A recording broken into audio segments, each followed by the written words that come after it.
Har, bitch. So I'm not sure if you've fucking been exiled from your community or not, or just like don't live in a city, or maybe you just aren't an actual human. There's a new movie that came out.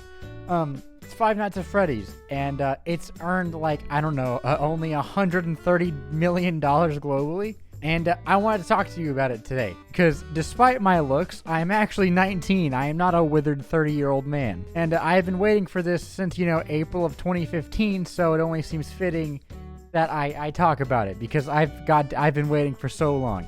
And now you might be thinking, Cambry, your channel's about gaming and gaming only. Listen, I have a Dark Souls 3 half sleeve on my arm. Women terrify me. I'm a nerd of every single kind of media there is, all right? Marvel, whatever it is, I know about it. Okay, so there's that. This is my channel. I want to talk about some nerdy things. So when Scott Cawthon, made the first FNAF in like, I don't know, 2013, 2014, early teens, really. I really doubt he thought it would ever come to be this. And this is insane. So, wanted to go over what I enjoyed about the movie, maybe what I disliked, maybe what could have been better. And my name is Cambrodia, so thank you very much for clicking on the video and checking me out. That means the world to me. If you've made it to this point, leave a comment saying Josh Hunkerson, because I think that would be funny, and also look at him. Look at that beautiful man. Let's get it started. Now, do I think this movie was worth the 8 years wait? Yes, honestly, I'm surprised that this even made it out of like movie hell and actually was made, and I'm happy that anything like this even exists, and that we have like a FNAF like cinematic universe. That is crazy to me. The story was surprisingly engaging for at least me. There are going to be spoilers from this point on, so if you have not seen the movie, go see it and then come back so we can talk about it. The whole dream aspect of it, where Michael was talking to the animatronics, actually made me extremely like happy, and I'm glad they used that as a plot device, because it's a very unique way to actually engage with the spirits and show their more humane side that the game's never really captured. In the game, you never really talk to them. They just fucking kill you, for at least the first one. Now, this movie was more an amalgamation of all of them, so I really don't know where it lands in the lore-wise, but it's like there's Balloon Boy from like FNAF 2. There's just so many different moving pieces here that are being introduced. I want to say this movie takes place probably during the events of FNAF 1 transitioning into FNAF 2. But that's just a theory. God damn it, I'm not gonna live through the night. Speaking of it, that's just a theory. I was so happy that they put Matt Pat in the movie, because holy shit, if there is anyone, and I mean anyone in this world, that deserves to be recognized for the amount of schizophrenic ideas that has been put together for this game, it is that guy. That guy has spent the last 8 years just theorizing, putting everything together. He is the only reason that I know anything about the lore about this game. Matt Pat, if you're watching this, you're a saint.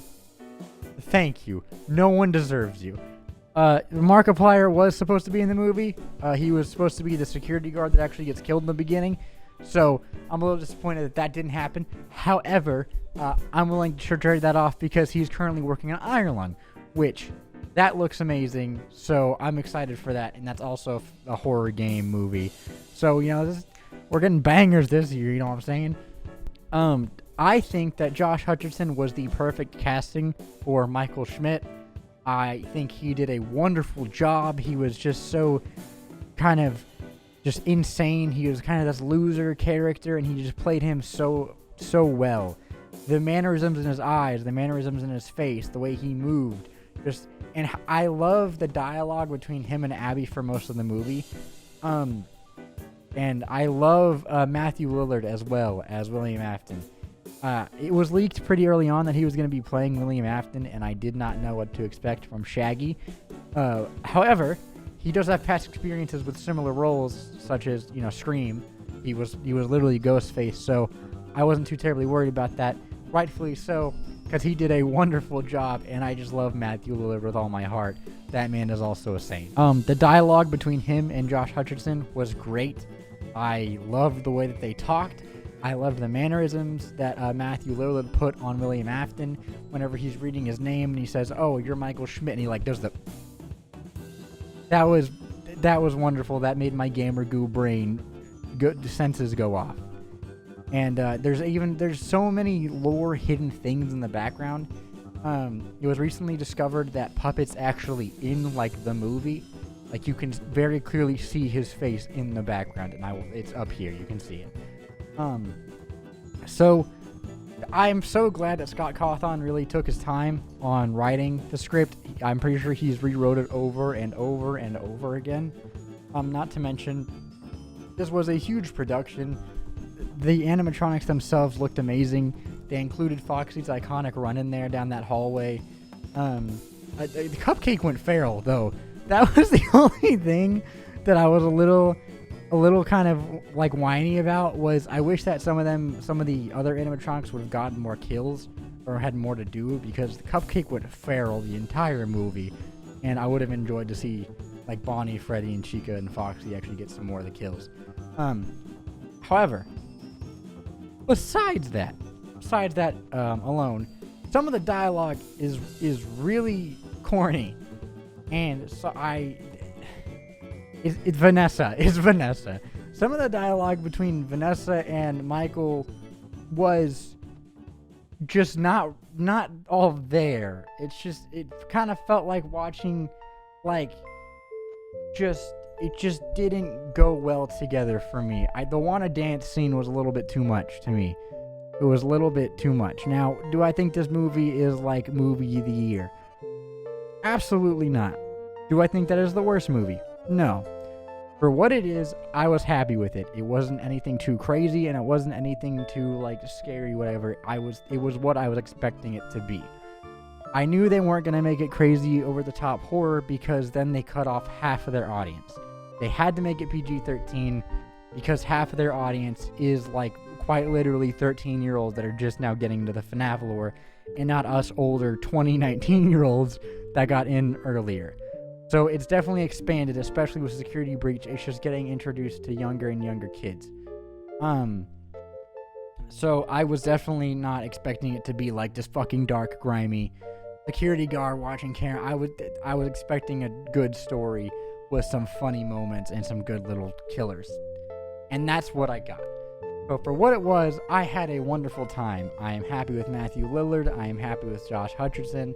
I am happy with how much lore there is in the background and how much effort Scott Cawthon actually put into it. The suits look fantastic. The set design was incredible. It's crazy to see that location actually come to life and be in a movie after all these years and see people actually traverse it. It's crazy that we live in this timeline. If I'm being absolutely honest with you, it's crazy that this exists in our world. It was confirmed that they did sign for a 3-movie deal, and since this did absolutely amazing, I am so sure that a second movie is going to be made. Like, they've already secured $130 million globally. They spent $20 million on the movie, so they're absolutely going to make a second one, and that one's going to do well too, because everyone's excited about it. I thought that the Springtrap scene, the actual spring lock, him getting locked in the suit, was very cool, even though it's not technically what happened in the games, because the movies weren't based entirely off the games. They were based off of that mini book series.